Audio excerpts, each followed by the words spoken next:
Hello everyone, my name is Yugal Vijay Bhaisare, lecturer in Mechanical Engineering Department from NIT Polytechnic Nagpur।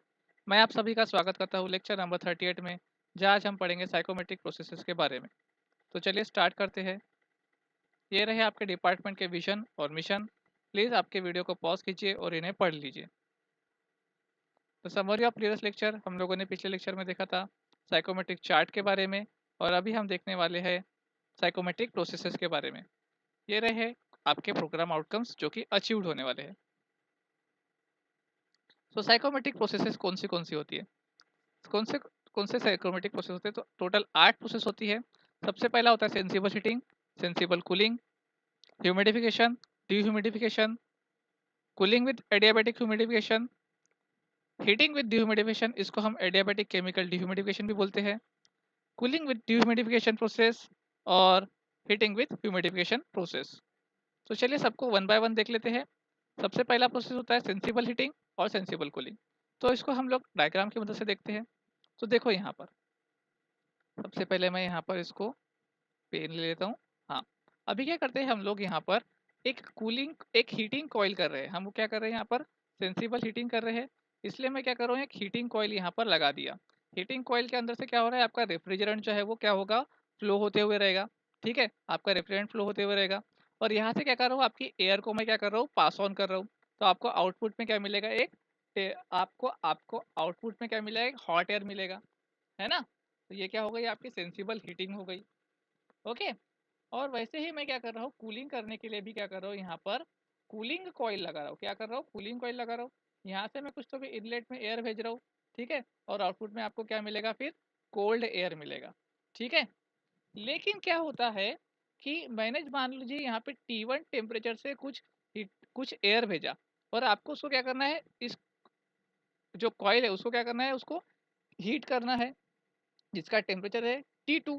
तो आप क्या assume करोगे कि भैया मेरा जो T1 टेम्परेचर है वो इतना हीट हो जाना चाहिए, कितना हीट हो जाना चाहिए, T2 टेम्परेचर तक। लेकिन ऐसा पॉसिबल है क्या? ऐसा पॉसिबल नहीं है। क्या होता है, आपको आउटपुट में T3 टेम्परेचर मिलता है, जो कि आपके हीटिंग टेम्परेचर से कम होता है। तो क्यों होता है ऐसा? क्योंकि जो पूरी की पूरी आपकी एयर है, पूरी की पूरी एयर आपकी हीटिंग कॉइल के थ्रू पास नहीं होती। कुछ तो भी एयर अनअफेक्टेडली क्या होती है, छूट जाती है। ठीक है, वैसे ही कूलिंग में भी होगा कि कुछ तो भी एयर क्या होगी, वहां से छूट जाएगी। तो क्या हम साइकोमेट्रिक चार्ट से इसको समझने की कोशिश करते हैं कि मैंने T1 टेम्परेचर पे क्या किया, आपका एयर को भेजा, और आपका जो हीटिंग कॉइल है उसका टेम्परेचर क्या है, T2 है। ठीक है, तो वो क्या हो रहा है, T3 टेम्परेचर तक के ही आपको क्या मिल रही है, उसको हीटिंग मिल रही है ना। यहाँ तक आपको उसकी हीटिंग मिल रही है। वैसे ही कूलिंग के समय में देखते हैं, तो कूलिंग में पूरा उसका उल्टा हो जाएगा। तो कूलिंग में पूरा उसका उल्टा हो जाएगा। तो T1 टेम्परेचर आपने भेजा, उसको अपने कूल करना है T2 टेम्परेचर तक के, और T3 तक के आपको क्या मिलेंगी, कूलिंग मिलेगी। क्यों मिलेगी? क्योंकि पूरी की पूरी एयर उसके ऊपर आई नहीं, थोड़ी एयर उसके ऊपर से अनअफेक्टेडली छूट गई। इस प्रोसेस को क्या बोला जाता है, इस प्रोसेस को बोला जाता है बाईपास फैक्टर। देखो, when a stream of air passes over a coil, part of it becomes directly comes in contact with the coil and remaining is passed by unaffectedly। तो जो भी एयर जो अनअफेक्टेडली पास होती है, उसको उसके वो किसके वजह से होती है, वेलोसिटी ऑफ फ्लो के वजह से होती है। ठीक है, और ये इस फैक्टर को हम लोग क्या बोलते हैं, बाईपास फैक्टर बोलते हैं। जो हीटिंग कॉइल के लिए बाईपास फैक्टर के हम कैसे डिफाइन करेंगे, सिंपल सी चीज है। आप लोग ये सोचिए कि आपको आउटपुट में क्या मिला और हमने इनपुट में क्या दिया। तो आउटपुट में हमको कौन से टेम्परेचर मिले, आउटपुट में हमें टेम्परेचर मिले T3 और T2। तो इन दोनों का डिफरेंस ले लीजिए। और इनपुट में हमने क्या दिया, T1, और हमने क्या सोचा था, कहाँ तक मिलेगा आपको टेम्परेचर, T2, है ना। अरे कॉइल के हिसाब से देखिए, T2 और T3, जो T2 और T3 है ये क्या है, आपका आउटपुट हो गया, और इनपुट में आपने क्या दिया, T1 और T2। तो इसका डिफरेंस का रेशियो जो रहेगा वो रहेगा आपका हीटिंग कॉइल का। तो T2 bye minus T3 upon T1 minus T2। ठीक है, ये हो गया आपका हीटिंग कॉइल के लिए। वैसे ही कूलिंग कॉइल के लिए देखते हैं, तो आउटपुट में हमने क्या मिला, तो T3 बाय T2, और इनपुट में हमें क्या मिला, सॉरी, T3 माइनस T2, और इनपुट में हमने क्या दिया था, T1 माइनस T2। ठीक है, जो मैक्सिमम माइनस मिनिमम करने का। ओके, अभी आप लोग आपके साइकोमेट्रिक चार्ट को समझने की कोशिश कीजिए। तो साइकोमेट्रिक चार्ट से अगर हम लोग हीटिंग के लिए देखते हैं, तो क्या हो रहा है, आपका ड्राई बल्ब टेम्परेचर जो है, ड्राई बल्ब टेम्परेचर क्या हो रहा है आपका, बढ़ रहा है। At constant humidity, at constant क्या हो रही है आपकी, ह्यूमिडिटी हो रही है, ठीक है। और क्या हो रहा है यहाँ पर आपका, एंथैल्पी जो है, एंथैल्पी क्या हो रही है, बढ़ रही है। ड्यू पॉइंट टेम्परेचर क्या रहेगा आपका, कांस्टेंट रहेगा। रिलेटिव ह्यूमिडिटी क्या होगी आपकी, रिलेटिव ह्यूमिडिटी कम हो जाएगी। रिलेटिव ह्यूमिडिटी क्या हो जाएगी आपकी, कम हो जाएगी, है ना। अब कूलिंग कॉइल के लिए देखते हैं, तो कूलिंग कॉइल में क्या होगा आपका, ड्राई बल्ब टेम्परेचर जो है वो क्या होगा, कम हो जाएगा, है ना। आपका ड्यू पॉइंट टेम्परेचर भी सेम रहेगा और आपकी स्पेसिफिक ह्यूमिडिटी जो है वो भी आपकी सेम रहेगी। ओके, आपका जो रिलेटिव ह्यूमिडिटी है, रिलेटिव ह्यूमिडिटी क्या हो रही है यहाँ पे, बढ़ रही है। आपकी एंथैल्पी क्या हो रही है आपकी, एंथैल्पी जो है वो कम हो रही है, ठीक है। इतना समझ में आ गया आप लोगों को सेंसिबल हीटिंग और सेंसिबल कूलिंग के बारे में। तो अगर आपको किसी ने क्वेश्चन पूछा कि बताओ रे भैया कि रिलेटिव ह्यूमिडिटी सेंसिबल कूलिंग में बढ़ेगी कि कम होगी, तो आप लोग क्या बोलोगे कि भैया बढ़ने वाली है ना। ऐसा सटैक से अपने दिमाग में साइकोमेट्रिक चार्ट बनाने का और उसको समझाने की कोशिश करने का। ओके, चलो आगे बढ़ते हैं। आगे में मैंने यहाँ पर कुछ डाला नहीं है, मैं आपको यहाँ पर ह्यूमिडिफिकेशन प्रोसेस के बारे में समझाने की कोशिश करता हूँ। तो ह्यूमिडिफिकेशन प्रोसेस को मैं डायरेक्टली साइकोमेट्रिक चार्ट से समझाता हूँ। इस प्रकार का साइकोमेट्रिक चार्ट होता है आपका। ह्यूमिडिफिकेशन जो प्रोसेस होती है और डीह्यूमिडिफिकेशन जो प्रोसेस होती है वो आपकी कांस्टेंट टेम्परेचर पे होती है। कहाँ पे होती है, कांस्टेंट टेम्परेचर पे होती है, ठीक है। अब क्या होगा, मैं यहाँ पे कांस्टेंट टेम्परेचर, ह्यूमिडिफिकेशन यानी होता क्या है, आपको मॉइस्चर ऐड करना है। मॉइस्चर ऐड करना है यानी मतलब वाटर के पार्टिकल्स आपको अपनी प्रोसेस में ऐड करना है। तो आप लोग क्या करेंगे, स्प्रे करेंगे आपके वाटर पार्टिकल्स को आपकी एयर के अंदर, ताकि उसमें क्या होगा, ह्यूमिडिफिकेशन तैयार हो जाए, उसमें मॉइस्चर तैयार हो जाए। तो ठीक है, मैं यहाँ पे ह्यूमिडिफिकेशन कर रहा हूँ, कांस्टेंट टेम्परेचर पे करना है भैया। तो ये हो गया मेरा कांस्टेंट टेम्परेचर, ये मेरा टेम्परेचर है टी, कांस्टेंट हो गया। और यहाँ से क्या हो गया मेरा, देखो आपका ह्यूमिडिफिकेशन प्रोसेस तैयार हो जा रहा है, मतलब आपका मॉइस्चर कंटेंट इसमें ऐड हो जा रहा है, ठीक है। तो कुछ इस प्रकार की डायग्राम बन गई आपकी, प्रोसेस वन, आउटपुट में आपको प्रोसेस टू मिल रहे हैं। अब इसके वजह से क्या होगा, इसके वजह से देखो क्या हो रहा है, आपका जो ड्यू पॉइंट टेम्परेचर है, ड्यू पॉइंट टेम्परेचर यहाँ पे क्या हो रहा है, बढ़ रहा है। आपकी ह्यूमिडिटी जो है, रिलेटिव ह्यूमिडिटी, वो क्या हो रही है, वो यहाँ पर क्या हो रही है, देखो बढ़ रही है ना। एंथैल्पी जो रहेगी आपकी, एंथैल्पी, एंथैल्पी भी क्या हो गई यहाँ पे, बढ़ रही है। और एंथैल्पी बढ़ रही है तो आपका वेट बल्ब टेम्परेचर भी अपने आप बढ़ेगा, क्योंकि दोनों भी एक ही लाइन पे बनता है। समझ में आ गया, ये हो गया ह्यूमिडिफिकेशन प्रोसेस। अब डीह्यूमिडिफिकेशन प्रोसेस यानी क्या, आपको मॉइस्चर को पूरी तरीके से निकालना है। मॉइस्चर आपके एयर में कुछ भी नहीं होना चाहिए, वाटर पार्टिकल दिखेगा तो आपको मार डालेंगे, ठीक है। तो आपको निकालना है, तो आप क्या करोगे, हमने आपको बताया था ड्यू पॉइंट टेम्परेचर के बारे में। तो क्या करते हम लोग, एयर को इतना ठंडा करते, इतना ठंडा करते कि ड्यू पॉइंट टेम्परेचर से भी ठंडा कर देते। ड्यू पॉइंट टेम्परेचर ठंडा कर देंगे तो क्या होगा, उसमें वाट, उसमें एयर में क्या होगा, पानी को रोकने की क्षमता जो है, हैंडल करने की क्षमता जो है खत्म हो जाएगी। और क्या होगा, पानी जो है कंडेंस होना चालू कर देगा, ठीक है। तो वाटर से पानी जो है पूरा कंडेंस होकर बाहर निकल जाएगा, और आपको जो वाटर, आपको जो एयर मिलेंगी वो डिह्यूमिडिफाइड मिलेंगी, मतलब उसमें वाटर पार्टिकल कुछ भी नहीं रहेगा।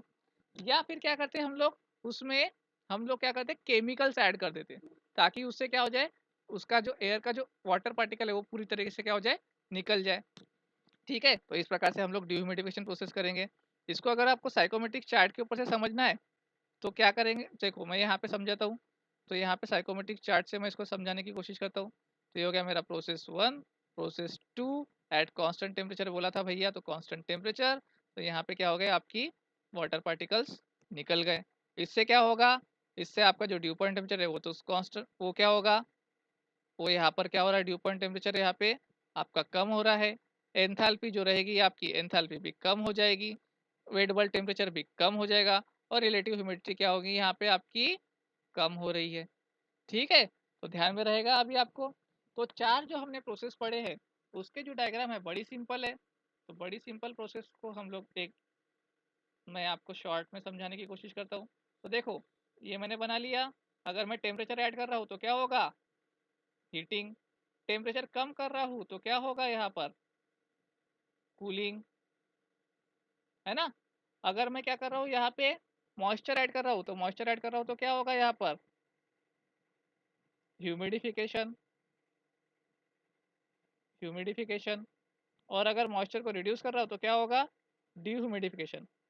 ये वाला जो चार्ट मैंने बनाया आप लोगों को समझ में आ गया होगा। अब देखो मैं बाकी के जो 4 प्रोसेसेस है वो इसी के अंदर समझाने की कोशिश करता हूँ। देखो बहुत ही सिंपल है।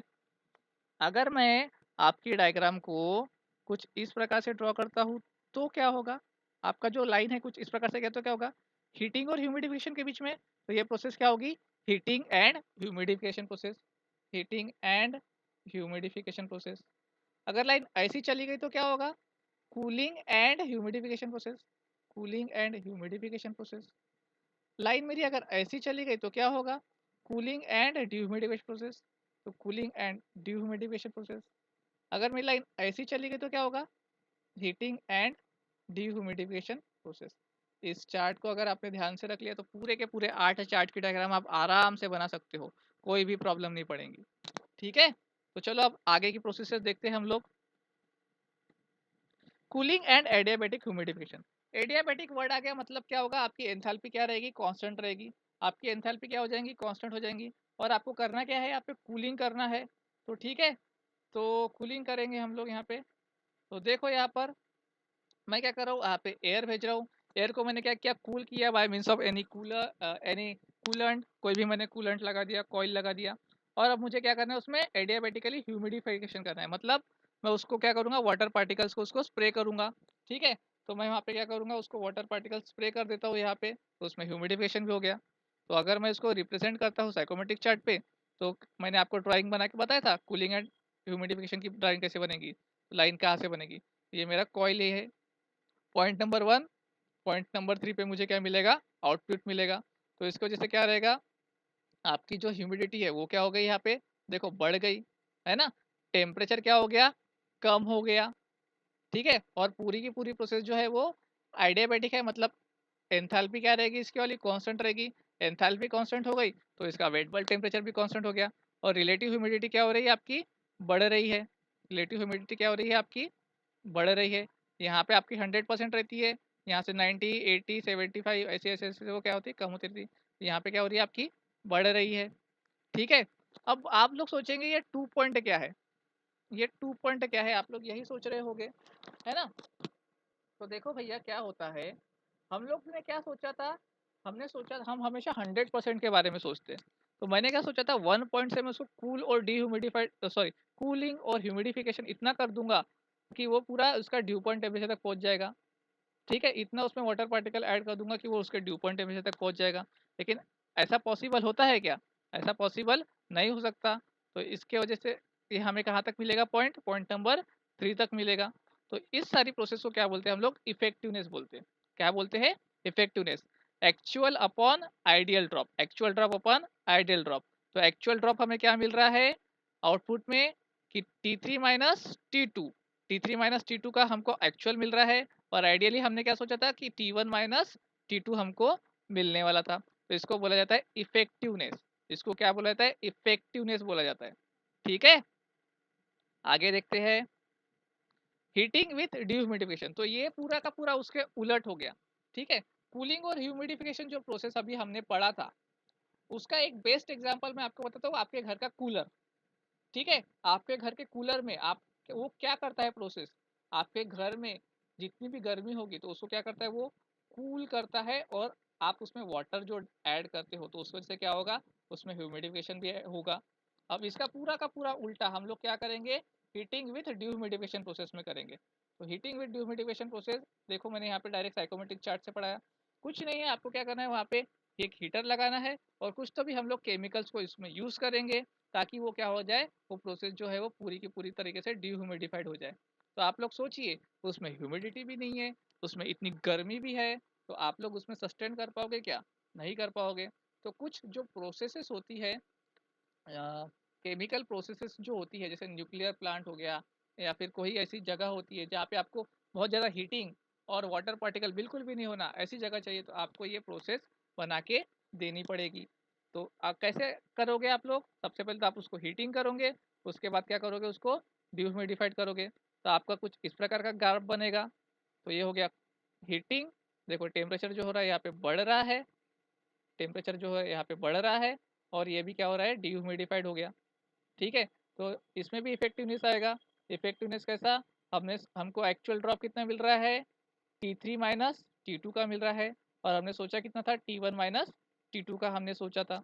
ये हो गया आपका हीटिंग एंड डीह्यूमिडिफिकेशन प्रोसेस। इसको ही क्या बोला जाता है, एडियाबेटिक केमिकल डिह्यूमिडिफिकेशन। एडियाबेटिक बोला मतलब एंथैल्पी कांस्टेंट, आपकी जो स्पेसिफिक ह्यूमिडिटी है वो कम हो गई, आपका जो ड्यू पॉइंट टेम्परेचर है वो भी क्या हो गया, कम हो गया, एंथैल्पी तो कांस्टेंट है ही, ठीक है, रिलेटिव ह्यूमिडिटी भी क्या हो गई आपकी, कम हो गई, ठीक है, आप इसको ध्यान में रखिए। नेक्स्ट है कूलिंग विथ डिह्यूमिडिफिकेशन प्रोसेस। तो कूलिंग विथ डिह्यूमिडिफिकेशन प्रोसेस जो होती है कुछ इस प्रकार की होगी। सबसे पहले आप लोग क्या करेंगे, आप अपनी जो प्रोसेस है उसको क्या करेंगे, कूल करेंगे पूरा, है ना, पूरा कहाँ तक कूल करेंगे, मैंने इसको कूल किया, मैंने आपको बताया था कि डिह्यूमिडिफिकेशन प्रोसेस करना है तो आप दो तरीके से कर सकते हो, या तो आप केमिकल्स ऐड करके कर सकते हो, या फिर आप लोग उसको इतना ठंडा कर दो कि उसको ड्यू पॉइंट टेम्परेचर तक लेके आ जाओ, एपरेटस ड्यू पॉइंट टेम्परेचर तक लेके आ जाओ। तो देखो यहाँ पे मैंने क्या किया, इसको किया कूल, और इतना कूल किया, इतना कूल किया कि ये पॉइंट नंबर सी पे आ गया, कहाँ पे आ गया, पॉइंट नंबर सी पे, जहाँ पे उसका ड्यू पॉइंट टेम्परेचर आपको मिल जाएगा। और जो मैंने यहाँ पे स्ट्रेट लाइन खींची है तो ये क्या हो गया, cooling with dehumidification process, cooling with dehumidification process हो गई, ठीक है। एक्चुअली में मुझे कहाँ तक डिह्यूमिडिफाइड चाहिए था, पॉइंट नंबर 2 तक चाहिए था, लेकिन पॉइंट नंबर 2 तक हमको मिल नहीं सकता है ड्यू टू सम लॉसेस, तो यहाँ पे हमको पॉइंट नंबर 3 पे वो मिलेगा, ठीक है। तो इसकी वजह से देखो आप लोगों को क्या मिल रहा है, ये आपकी एक्चुअल प्रोसेस हो गई, ठीक है, ये आपकी एक्चुअल प्रोसेस हो गई 1 2 2, और बीच में आपको पॉइंट मिलेगा पॉइंट नंबर 3, ठीक है। तो आप लोग सोचिए, आपको देखो ह्यूमिडिटी आपकी कम हो रही है, आपको कूलिंग मिल रहा है, आपका टेम्परेचर जो है वो क्या हो रहा है, आपका टेम्परेचर जो है वो क्या हो रहा है, वो कम हो रहा है, आपका एंथैल्पी जो रहेगा, आपका एंथैल्पी बताइए आपको कैसा मिलेगा, आपको कम मिलेगा, है ना, एंथैल्पी आपका कम हो जाएगा, और वेट बल्ब टेम्परेचर भी क्या होगा आपका, कम हो जाएगा, ठीक है। और इस केस में आप लोग बोल सकते हैं कि आपका जो रिलेटिव ह्यूमिडिटी जो होता है, रिलेटिव ह्यूमिडिटी जो होता है वो कांस्टेंट होता है, हम इसमें रिलेटिव ह्यूमिडिटी को कांस्टेंट मान के चल सकते हैं, ठीक है। सो कूलिंग एंड डिह्यूमिडिफिकेशन प्रोसेस जो होती है ये कहाँ पे यूज होगी, आप लोग अपना दिमाग लगाइए, आपको क्या करना है, कूल भी करना है और डिह्यूमिडिफाइड भी करना है, ठीक है। तो जो एयर कंडीशनर्स जो बनते हैं आपके, उसमें हम लोग कूलिंग एंड डिह्यूमिडिफिकेशन प्रोसेस को यूज करते हैं, मतलब आपकी जो एटमॉस्फेरिक की जो एयर रहेगी वो कूल होनी चाहिए, और उसमें मॉइस्चर कंटेंट भी नहीं होना चाहिए, ठीक है। ये काम होता है आपके एयर कंडीशनिंग सिस्टम में। नेक्स्ट और लास्ट देखते हैं हम लोग heating and humidification process. So heating भी होना चाहिए और ह्यूमिडिफिकेशन भी होना चाहिए, तो यहाँ पे हीटिंग भी कर रहे हैं हम लोग और उसको ह्यूमिडिफाइड भी कर रहे हैं, देखो यहाँ पर हीटिंग भी हो रही है और ह्यूमिडिफिकेशन भी हो रहा है, और ये मैंने यहाँ पे आपको बता दिया। इससे क्या हो रही है, आपकी ह्यूमिडिटी, स्पेसिफिक ह्यूमिडिटी जो है वो बढ़ रही है, ट्राइबल टेम्परेचर जो है आपका वो बढ़ रहा है, ठीक है। आपकी एंथैल्पी भी जो है वो क्या हो रही है, बढ़ रही है, ठीक है, एंथैल्पी भी बढ़ रही है, और इसको भी हम लोग बोल सकते हैं हीटिंग एंड ह्यूमिडिफिकेशन प्रोसेस, ये भी आपकी कांस्टेंट रिलेटिव ह्यूमिडिटी पे बनता है, ठीक है।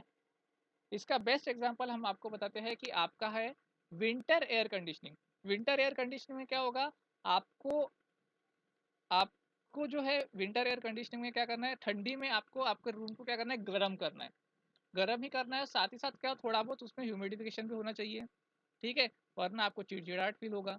तो उसके लिए हम लोग विंटर एयर कंडीशनिंग में हीटिंग एंड ह्यूमिडिफिकेशन प्रोसेस को यूज करते हैं, ठीक है। अब एक फैक्टर निकल के आता है सेंसिबल हीट फैक्टर। तो सेंसिबल हीट फैक्टर यानी क्या, तो आप लोगों ने अभी cooling and dehumidification, heating and humidification process पढ़ा, तो उसमें क्या हो रहा है, देखो फेस चेंज हो रहा है, देखो क्या हो रहा है, मैंने एक प्रोसेस ले लिया कूलिंग एंड, यहाँ पे देखो कूलिंग हो रहा है और डिह्यूमिडिफिकेशन भी हो रहा है ना, प्रोसेस 1 to 2 देखो, कूलिंग भी हो रहा है और ह्यूमिडिफिकेशन भी हो रहा है। तो कूलिंग के लिए हमने क्या बोला, आपका टेम्परेचर कम हो रहा है, तो ये देखो मैंने क्या किया, यहाँ से एक स्ट्रेट लाइन खींच लिया, स्ट्रेट लाइन खींच लिया यहाँ पे। सबसे पहले क्या हो रहा है, ये कूल हो रहा है, तो ये कूल हो रहा है तो सेंसिबल कूलिंग होती है हमारी। उसके बाद में क्या हो रहा है, ह्यूमिडी सॉरी उसके बाद में डीह्यूमिडिफिकेशन भी हो रहा है। तो डीह्यूमिडिफिकेशन मतलब क्या हो रहा है, उसमें से जितना भी वाटर पार्टिकल है आप लोगों ने उसमें से निकाल दिया, मतलब उसमें क्या हो रही है, लैटेंट हीट जो है वो डेवलप हो रही है है ना। तो दो तरीके की हीट इसमें बन रही है, एक हो रही है सेंसिबल हीट और दूसरी हो रही है लैटेंट हीट। ठीक है, तो ये मेरी रहेगी सेंसिबल हीट जहाँ पे मेरी मॉइस्चर कंटेंट कांस्टेंट रहेगा, और लैटेंट हीट में क्या होता है आपका टेम्परेचर जो रहता है वो कांस्टेंट रहता है। ठीक है, तो सेंसिबल हीट, तो अगर मैं इसका एंथैल्पी चेक करता हूँ तो एंथैल्पी चेक करने पे मुझे क्या मिलेगा, सेंसिबल हीट में क्या होगा H3 माइनस H2, और लैटेंट हीट में क्या होगा H1 माइनस H3। देखो H1 माइनस H3। ठीक है, सेंसिबल हीट को मैंने HS से डिनोट किया, लैटेंट हीट को मैंने HL से डिनोट किया, तो टोटल हीट क्या होगी sensible heat plus latent heat. तो सेंसिबल हीट फैक्टर क्या होता है, वो रेशियो होता है sensible heat upon total heat का। किसका रेशियो होता है, sensible heat upon total heat का। तो सेंसिबल हीट ये रही है आपकी, और ये रहा आपका total heat HS plus HL। तो बस आपको ये वैल्यूज फाइंड आउट करनी है और इसमें पुट अप करना है। तो हीट रिमूव्ड कितना हुआ, total heat remove H1 minus H2, H1 minus H2 आपका टोटल हीट रिमूव हुआ। लाइटेंट हीट कितने रिमूव हुआ, तो H1 माइनस H3, और सेंसिबल हीट रिमूव कितना हुआ, तो H3 माइनस H2। ठीक है, तो ये रहा आपका सेंसिबल हीट फैक्टर। समझ में आ गया। ओके, लास्ट में चलिए मैं एक बार फिर से आपको रिवाइज कर देता हूँ आठों के आठों प्रोसेस, और इसको साइकोमेट्रिक चार्ट पे आप मैंने आपको जो बताया था किस प्रकार से वो प्लॉट होगा। तो सबसे पहले तो आप इसको ध्यान में रख लीजिए, कोऑर्डिनेट सिस्टम को। ठीक है, तो यहाँ पे क्या होगा आपका हीटिंग, यहाँ पे क्या होगा आपका कूलिंग, है ना। अगर आपका टेम्परेचर बढ़ रहा है तो हीटिंग, टेम्परेचर कम हो रहा है तो कूलिंग, कांस्टेंट टेम्परेचर पे आप मॉइस्चर ऐड कर रहे हो तो ह्यूमिडिफिकेशन, और मॉइस्चर रिमूव कर रहे हो तो डिह्यूमिडिफिकेशन। हीटिंग भी कर रहे हो और मॉइस्चर भी ऐड कर रहे हो तो heating and humidification process. Cooling कर रहे हो और मॉइस्चर ऐड कर रहे हो तो क्या होगा, cooling and humidification process. Cooling कर रहे हो और मॉइस्चर रिमूव कर रहे हो तो कूलिंग एंड डिह्यूमिडिफिकेशन प्रोसेस। और हीटिंग भी कर रहे हो और डिह्यूमिडिफाइड भी कर रहे हो तो हीटिंग एंड डिह्यूमिडिफिकेशन प्रोसेस। इस प्रकार से आपके आठों के आठों प्रोसेसेस मैंने आपको यहाँ पर एक्सप्लेन कर दिया। So the unit outcomes achieved, हमने देखा कि साइकोमेट्रिक चार्ट के बारे में हमने आज क्या पढ़ा, different different lines of psychrometric chart, किस प्रकार से हम लोग प्लॉट कर सकते हैं सारे के सारे प्रोसेसेस को, हमने ये भी देख लिया। ठीक है, प्रोग्राम आउटकम्स अचीव्ड ये रहे आपके। देखो क्या क्वेश्चन पूछ सकता है, list the various psychrometric process, write down the bypass factor formula for sensible cooling process. वैसे आपको सेंसिबल हीटिंग के लिए भी पूछ सकता है। Show the following process on psychrometric chart for sensible heating, sensible heating के लिए आप लोगों को बोलेगा साइकोमेट्रिक चार्ट बनाओ। बाईपास फैक्टर को डिस्क्राइब करो, बोलेगा कि सेंसिबल हीटिंग और सेंसिबल कूलिंग के लिए क्या होता है। हीटिंग एंड ह्यूमिडिफिकेशन प्रोसेस बताइए साइकोमेट्रिक चार्ट के ऊपर। ड्रॉ कीजिए heating and cooling and humidification process psychrometric chart के ऊपर। बताइए इवोपरेटिव कूलिंग क्या होता है, इवोपरेटिव कूलिंग यानी क्या होता है आपका कूलिंग एंड ह्यूमिडिफिकेशन प्रोसेस। चलिए बता दीजिए, उसको ड्रॉ करके समझा दीजिए। ठीक है, तो that's all from today's lecture. Thank you, मिलते हैं अगले लेक्चर में साइकोमेट्रिक प्रोसेसेस के साथ। ठीक है, तब तक के लिए keep learning, happy learning, bye bye.